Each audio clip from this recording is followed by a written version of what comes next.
అందరికీ నమస్కారం అండి. Welcome to our channel. Andhra Pradesh డ్వాక్రా మహిళలకు సూపర్ గుడ్ న్యూస్ సంచలనం దిశగా సర్కార్ అడుగులు. సో ఈ వీడియోలో వీటి గురించి పూర్తి వివరాలు అయితే తెలుసుకుందాం. సో ముందుగా వీడియోని సపోర్ట్ చేసేవారందరూ కూడా వీడియోని ఒక లైక్ చేసి ఇటువంటి తాజా మరియు జెన్యూన్ అప్డేట్స్ కోసం ఛానల్ని సబ్స్క్రైబ్ చేసుకోండి. ఆంధ్రప్రదేశ్ రాష్ట్రంలో స్వయం సహాయక సంఘాలకు కూటమి సర్కార్ ఈవేళ మరో శుభవార్త చెప్పింది. డ్వాక్రా సంఘాలకు ప్రయోజనాలు కల్పించేందుకు వరుసగా కీలక నిర్ణయాలు తీసుకుంటున్న ప్రభుత్వం తాజాగా మరో ముందడుగైతే వేసింది. ఇదే కావలో ఈవేళ వారికి భారీ ఊరటనిచ్చే నిర్ణయం తీసుకుంది. ఇప్పటి వరకు డ్వాక్రా సంఘాలకు ఉన్న 10 మంది సభ్యుల నిబంధన నుంచి వెసులుబాటు కల్పించింది.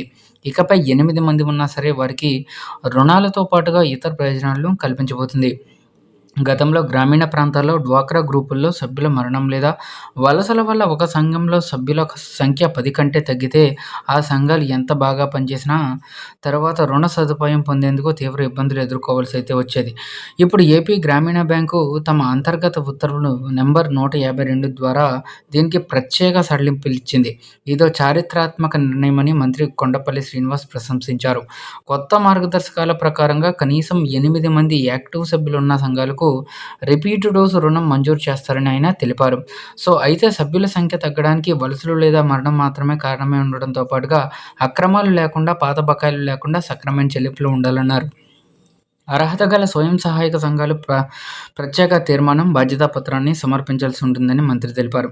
రుణ సడలింపు పొందిన సంఘాలు 6 నెలల వ్యవధిలో తమ సభ్యుల సంఖ్యను మరలా కనీసం 10 మందికి పెంచుకోవాలన్నారు.